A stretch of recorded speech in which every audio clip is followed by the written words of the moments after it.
Hi students, this is a little video about the compare contrast essay. Now, it's very important. This is something that we do all the time, compare contrast, right? If you think about it, when you're walking outside and you think about the weather. What was the weather like? Was it similar or different to yesterday? It's colder, it's hotter, or something like that.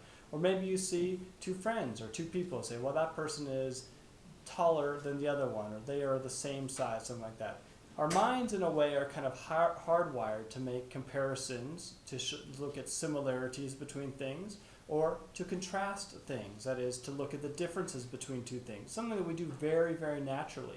And so this kind of writing, whether it's a paragraph or an essay or a book or whatever, is often used to try to look hard at things that are important to us in nature or in life, to try to point out exactly what makes them different and what makes them the same. So just to give a couple concrete examples of how this might be used in a writing class or in the real world, maybe you're work in a business and your boss comes to you and say, can you please compare for me, the sales from this month and last month?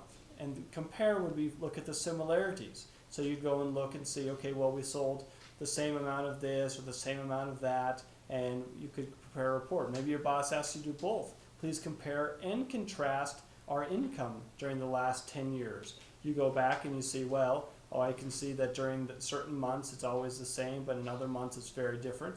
And overall, you spend a lot of time thinking about what makes these two phenomena similar or different. And this is what we focus on in this kind of writing, okay?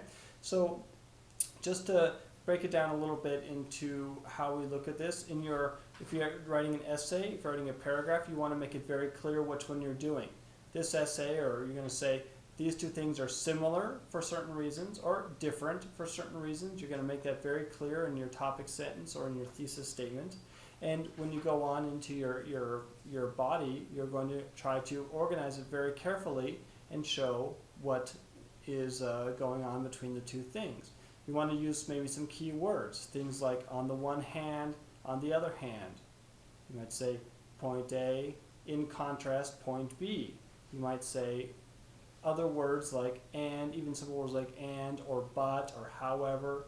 So, and moreover, try to show those either that you're pointing out similarities or differences.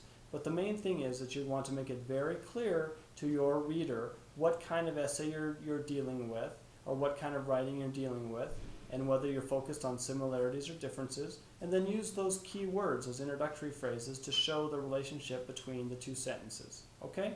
That's the main thing with the compare-contrast essay. If you have any, or the compare-contrast style of writing, if you have any questions, please come see me.